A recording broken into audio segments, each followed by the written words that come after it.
864 സെക്കൻഡും ഒരു ദിവസവും തമ്മിലുള്ള അംശബന്ധം കാണുക. 864 സെക്കൻഡും ഒരു ദിവസവും തമ്മിലുള്ള റേഷ്യോ ആണ് കാണേണ്ടത്. റേഷ്യോ കാണാൻ ഹരിച്ചാൽ മതി.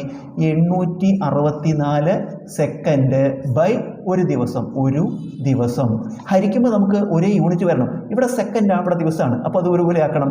864 സെക്കൻഡ് അതുപോലെ ഇടുക. 864 സെക്കൻഡ് ബൈ ഒരു ദിവസം പറഞ്ഞാൽ 24 മണിക്കൂറാണ്. 24 മണിക്കൂർ. ഇപ്പോഴും യൂണിറ്റ് ഒരുപോലെയല്ല, വീണ്ടും മണിക്കൂറിനെ മാറ്റുക. ഇപ്പോൾ 864 സെക്കൻഡ് ബൈ ഒരു മണിക്കൂർ 60 മിനിറ്റാണ്. അപ്പോൾ 24 മണിക്കൂർ 24 ഇൻറ്റു 60 ഇപ്പം എന്തായി?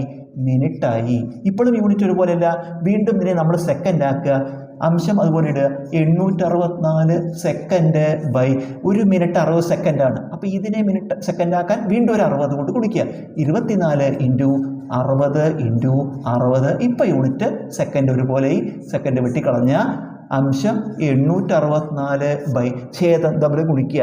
6 ഇൻറ്റു 6 36 ഇൻറ്റു 24 24 ഇൻറ്റു 36.